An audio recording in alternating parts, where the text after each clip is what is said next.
Sa nakaraang video sinabi ni Goblin Slayer na sa labas na ang Goblin King at naghihintay na.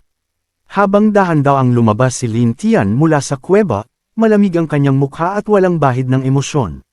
Bawat hakbang niya ay may dalang bahagyang kaba.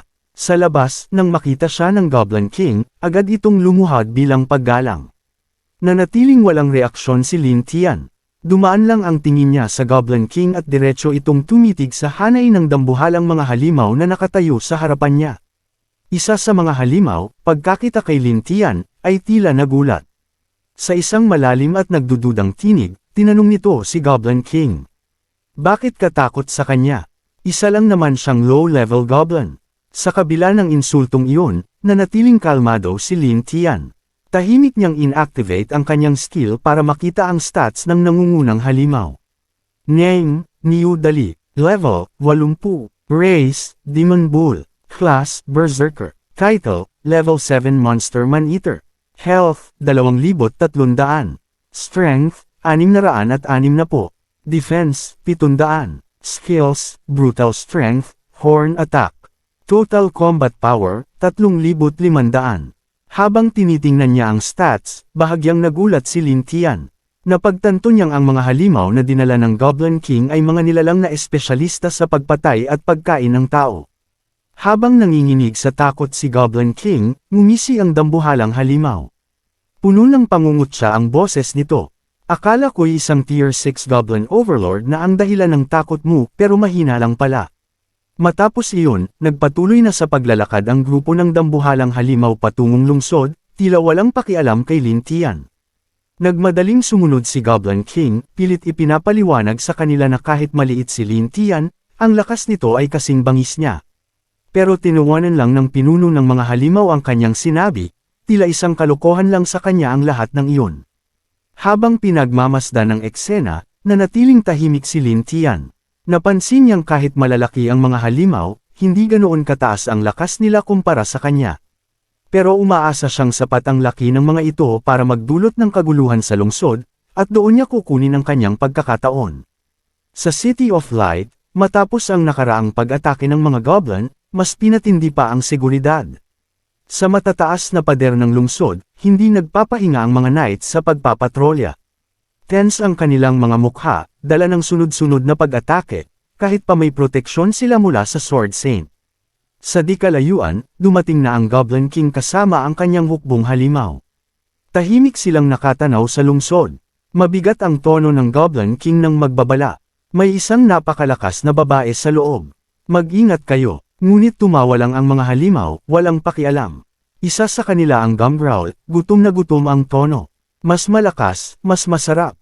Matagal-tagal na rin mula noong huli akong nakatikim ng sariwang laman. Walang pag-aalinlangan, ang pinuno ng mga halimaw ay umungol ng napakalakas, hudyat ng pag-atake. Sumugod ang buong hukbo patungong lungsod, naglalakasan ang yabag nila, pinapaalalang may malaking kapahamakan ang darating. Sa loob ng lungsod, naramdaman ng lahat ang pagyanig. Nagkatinginan ng mga tao at mga knights, halatang takot at naguguluhan.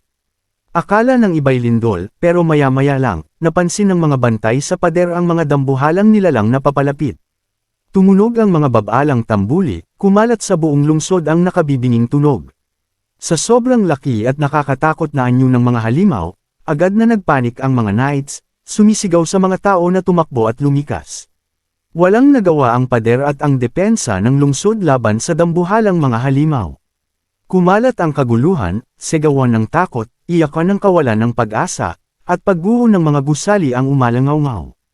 Habang bumubulwak ang labanan sa ibaba, nakasakay si Lin Tian sa isang dragon, lumilipad sa itaas, tahimik na pinagmamasdan ang lahat. Hindi niya inaasahan na magiging ganito kalala ang pagkasira na dulot ng mga dambuhalang toro. Pero para sa kanya, mas nakakatakot pa rin ang isang matalinong goblin kaysa sa halimaw na lakas lang ang puhunan.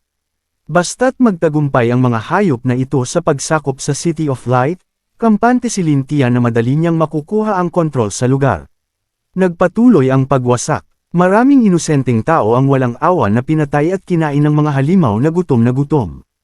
Isa sa mga dambuhala ang humawak sa isang walang kalaban-lab ang lalaki gamit ang higanteng kamay nito, dahan-daang inaangat patungo sa nakabukang bunganga. Para sa mga halimaw na ito, ang sariwang laman ng tao ang pinakamasarap na pagkain. Ngunit bago pa man malamon ang lalaki, isang nakakasilaw na sinag ng liwanag ang biglang dumaan sa hangin at tumama ng direkta sa likod ng halimaw. Napasigaw ito ng ubod ng lakas sa sakit bago bumagsak sa lupa.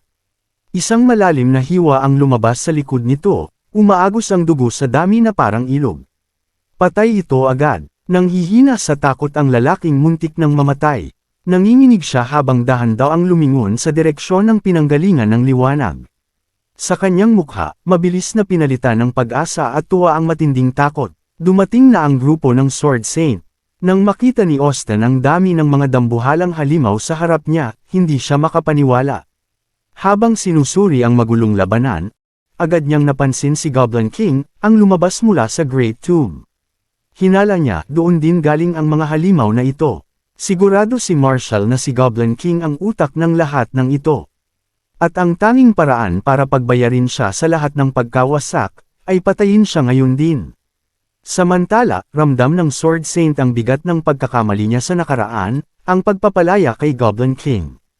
Puno ng galit, hinugot ng Sword Saint ang kanyang espada, at nangakong ngayon, ni isang halimaw ay hindi makakaalis sa City of Light ng buhay. Nagningning ang buong katawan niya sa maliwanag na asul na liwanag, pinabilis ang kilos niya ng husto. Sa isang iglap lang, nasa gitna na siya ng mga halimaw, naglalabas ng napakatitinding atake. Bawat eye swing ng espada niya ay malalalim na sugat ang tinamo ng mga halimaw, ang ilan ay agad na bumagsak, patay sa isang tama. Ang presensya ng Sword Saint ay agad na nakakuha ng atensyon ng pinuno ng mga halimaw. Habang abala siya sa pagputol sa iba, biglang sumugod mula sa likuran ng Demon Bull. Mabilis itong umarangkada at bumato ng isang napakalakas na suntok diretso sa kanya. Nang makita ang biglaang atake, sandaling tumigil ang mga mata ng Sword Saint. Ngunit agad din siyang bumaling, humarap sa dambuhalang nilalang. Sumalpok ang suntok, matindi ang puwersa, nagpalipad ng bato't alikabok. Isang malakas na pagsabog ang yumanig sa paligid. Natabunan ng makapal na alikabok ang labanan. Pero habang unti-unting humuhupa ang alikabok, isang nakakagulat na tanawin ang lumitaw, nakatayo pa rin ang Sword Saint, walang kahit anong galos. Mas nakakabigla pa, hinarang niya ang dambuhalang kamao gamit lang ang isang braso. Nagliliyab ang mga mata niya sa matinding galit, habang ang halimaw na pinuno ay halos hindi makapaniwala. Sa laki at lakas niya, hindi niya akalaing isang maliit na tao ang makakahinto sa kanya. Sa di kalayuan, nakababa na si Lin Tian mula sa dragon at pumwesto sa mataas na lugar upang panuulin ang labanan ng hindi napapansin. Pinagmasdan niya ang banggaan ng Sword Saint at ng Bull Monster ng kalmado. Bagaman mas malakas ang Sword Saint sa kabuuan, nakakatulong sa mga halimaw ang laki nila para pantayan kahit papaano ang agwat, kaya't lumalaban sila ng pantay. At habang abala ang Sword Saint sa mga halimaw, lalong gumagaan ang susunod na hakbang ni Lin Tian. Sa sandaling iyon, lumipat ang tingin ni Lin Tian kay Goblin King, na kasalukuyang nakikipaglaban kay Marshall. Si Marshall, nag-activate ng isang espesyal na teknik, at dahan-daw ang lumubog sa lupa bilang paghahanda sa isang biglaang pag-atake. May nakangising-ngisi sa kanyang labi at galit ang mga mata niya. Nakakadiring halimaw, tingnan natin kung paano kita wawakasan, sabi niya. Habang pinagmamasdan iyon, ngumiti si Lin Tian. Para sa kanya, ito na ang perpektong pagkakataon para alisin si Marshall. Hindi na siya nag-aksaya ng oras. Sa mismong sandaling lumubog si Marshall sa lupa, nagpakawala si Lin Tian ng isang napakalakas na atake direkta sa kanya. Sumabog ang lupa, nagkadurog-durog ang bato sa lakas ng tama. Lumipad si Marshall sa ere, at sa pagbagsak niya sa sementadong kalsada, basa ng dugo ang buong katawan niya. Hindi na siya makatayo. Sa isang tumpak at tahimik na atake, pinatumba ni Lin Tian si Marshall habang ito'y nakafocus sa buong lakas niya laban kay Goblin King. Sa isang iglap, nawalan ng malay si Marshall, hindi na siya makalaban. Sinamantala ni Goblin King ang pagkakataon. Mabilis niyang iniunat ang dambuhalang braso niya, hinablot ang katawan ni Marshall at dahan-daw ang inilapit ito sa kanyang bibig na puno ng matutulis na ngipin. Ang nakakakilabot na tanawin na ito ay pumasok sa paningin ni Emma. Nakita niyang malapit ng kainin ang kasama niya, natulala siya sa matinding takot. Ngunit hindi siya nagdalawang isip. Mabilis niyang tinaas ang kanyang pana at inactivate ang ultimate skill na Arrow of the Wind God. Isang makinang na palaso na puno ng kapangyarihan ng liwanag ang bumaon sa hangin, dumiretso sa Goblin King ng napakabilis, layuning pigilan ito. Pero sa kanyang pagkadismaya, bago pa man tumama ang palaso, hinarang ito ng isang skill ni Lin Tian. Napahinto si Emma sa pagkabigla. Ang kanyang ultimate attack, ang atakeng kinapitan niya ng buong pag-asa, na neutralize ng ganun lang kadali. Nanlalaki ang mata niya habang pilit niyang hinahanap kung sino ang hamarang sa kanyang atake. Sa sandaling iyon, lumabas mula sa tagwan si Lin Tian. Sa ilang mabilis na galaw, nasa tabi na siya ng Goblin King. Pinagmasdan niya si Emma, isang mapanlin lang ng ngiti ang lumitaw sa labi niya. Hindi ko inaasahang isa kang elf. Pero malas mo, napakatalim ng mga kakayahan ko. Pagkatapos noon, binaling ni Lin Tian ang tingin kay Goblin King na handa nang lumunin si Marshall. Tama na, ako na ang bahala kay Marshall. Tumulong ka sa iba. Dahil sa spell ng Goblin Slayer, agad na sumunod si Goblin King. Ibinaba niya si Marshall at yumuko. Opo, Master. Umalis si Goblin King at dahan daw ang lumapit si Lin Tian kay Marshall. Makikita sa mukha niya ang kasiyahan, tumatakbo ang plano niya sa perpektong paraan. Habang nilalapitan ang walang malay na katawan, dinilaan pa ni Lin Tian ang kanyang labi na parang tunay na halimaw, sabik na sabik habang kinukuha ang mga kakayahan ni Marshall. Nang makita ni Emma ang kasuklam-suklam na eksenang iyon, napuno siya ng matinding pighati. Lumaki ang mata niya sa takot habang tuloy-tuloy ang pagtulo ng luha sa kanyang mga pisngi. Kinailangan pa niyang takpan ang bibig niya, baka mapasigaw siya. Sa gitna ng labanan, laban sa mga halimaw, napansin ni Austin ang ginagawa ni Lin Tian. Pumutok ang galit sa dibdib niya, kaya't pagkatapos niya tapusin ang halimaw sa harap niya, sumugod siya papunta kay Lin Tian. Hayop ka, papatayin kita, sigaw niya habang naglalakad ng ubod ng bilis. Tumalon siya sa ere, inactivate ang isa sa pinakamalakas niyang skill. Nagliwanag ang kanyang battle axe, puno ng nakakakilabot na puwersa, bago niya ito pinabagsak pababa, buong lakas kay Lin Tian. Ngunit sa kabila ng matinding atake, nanatiling kalma at walang emosyon ang tingin ni Lin Tian. Sa mismong segundo bago siya tamaan, inactivate niya ang no sword draw skills. Sa isang bigla, naiwasan niya ang atake ni Austin ng parabang walang kahirap-hirap. Nanlaki ang mata ni Austin sa pagkabigla, pero bago pa siya makabawi, nasa tabi na agad niya si Lin Tian. Wala nang pagkakataong makaganti. Kumikislap sa dugo ang mata ni Lin Tian habang pinalabas niya ang supersonic wave scale sa napakalapit na distansya. Wala nang paraan para makaiwas si Austin. Isang sandali lang, sumabog na sa hangin ang malulupit na sigaw ng sakit ni Austin. Sa kanyang tagwan, nanlaki ang mata ni Emma.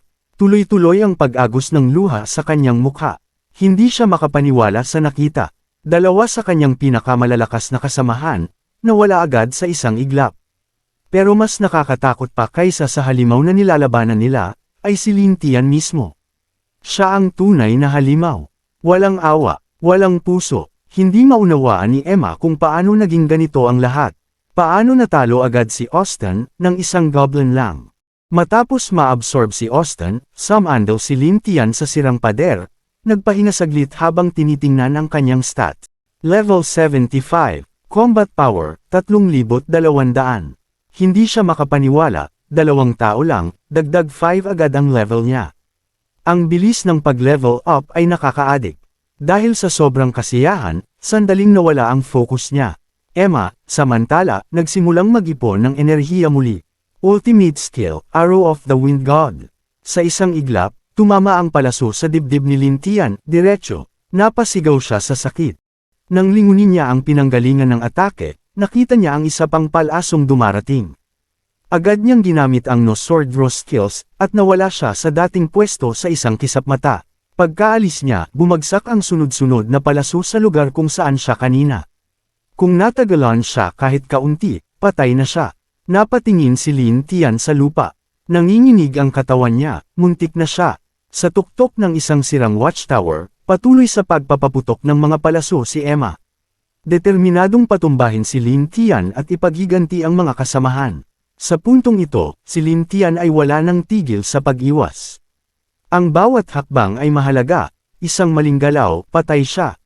Saan ba nanggagaling lahat ng palasong to? Parang wala ng katapusan. Galit na galit siya habang umiwas sa bawat tira. Kung hindi dahil sa sirang mga pader na nagsisilbing cover, matagal na siyang tinamaan. Wala na siyang pagpipilian. Goblin King, sirain mo ang pwesto niya. Ngayon din, agad na sumugod si Goblin King. Sa sobrang bilis, nagpaalimbakay siya ng alikabok habang tinumbok ang bell tower kung nasaan si Emma. Boom! Tumama ang dambuhalang katawan niya sa tore, gumuho agad ang isang bahagi. Nang inag ang buong estruktura, kumalat ang mga bitek, muntik nang bumagsak. Kinagat ni Emma ang kanyang labi, pilit kumakapit sa bubong upang hindi mahulog. Alam niyang kung makalapit sa kanya ang kalaban, wala siyang laban, tiyak ang kamatayan. At sa sandaling iyon, nag-counter si Lin Tian. Mabilis niyang kinuha ang crossbow mula sa kanyang system storage at itinutok kay Emma. Sa isang iglap, 2 bolt ang lumipad, parang kidlat na tumama sa hangin, papunta sa kanya.